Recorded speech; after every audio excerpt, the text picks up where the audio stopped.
tawag ng iba. Nagbubuhat ka, yung pala, bali na yung kamay mo, hindi nyo alam naman sana. Okay?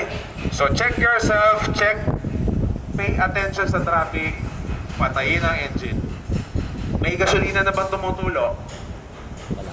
Wala pa? Wala pa, sir. O mamaya meron na yan. So bakit? Meron ba gasolina? Meron. O, tutulo yan mamaya. So kaya kailangan nating patayin ng makina. Okay, kasi yung hose na yon doon dumadaan, di ba po? Okay, ngayon, naka-off na yung engine. Bakit yung ibang motorsiklo, ini-start ko, ayaw mag-start pag tumumba? Bakit kaya? May sensor sa bank angle, sir. Yan, meron tinatawag na bank angle sensor. 40 degree pababa. Automatically shut off ang engine. Okay? O, huwag yun ang i-banking ng 40 degree, ha? Ganyan na kalalabasan nun. Kaya yung iba, pag i-start nyo, hindi agad siya ma-start. After 1 minuto o segundo, tsaka nyo lang siya ma-start. Safety features, okay? Clear tayo? Anong motor sa Honda ang meron ganun? Winner X, CBR, CB, 500X. So yun pa. Tsaka yung mga big bikes. Lahat ng big bikes meron. Ha? Okay? Clear tayo? Okay.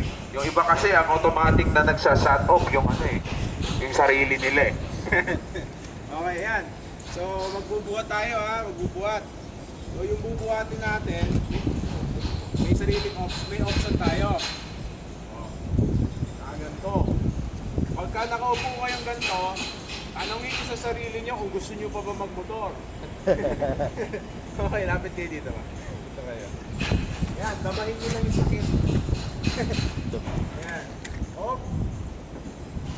Yung paa, left over right, o right foot over left foot.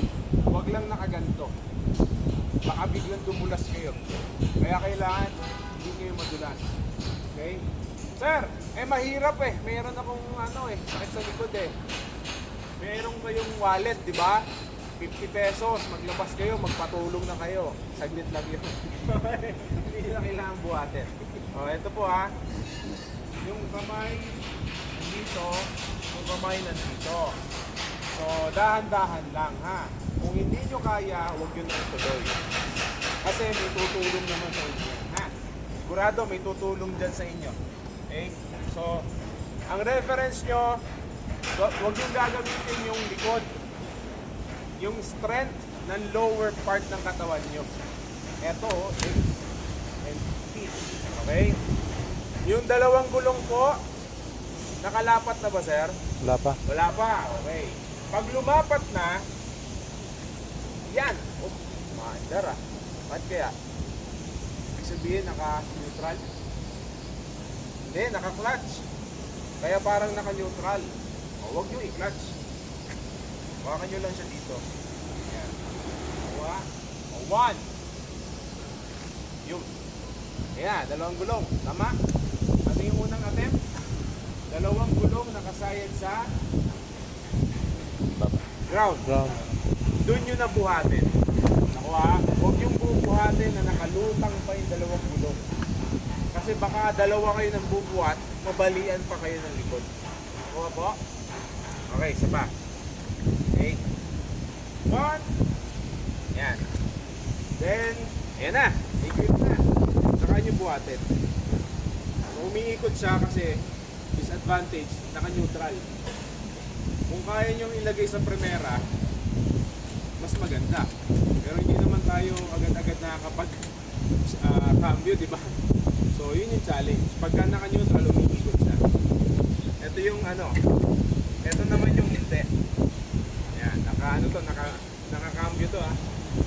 O, dito kayo sir, para kita.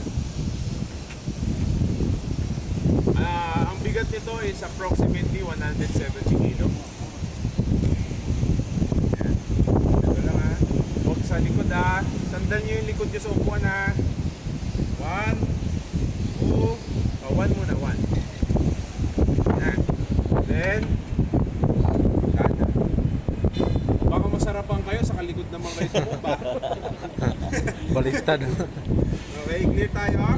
Yes, sir. Harap kayo sa motor, tapos yan. Clear. Okay.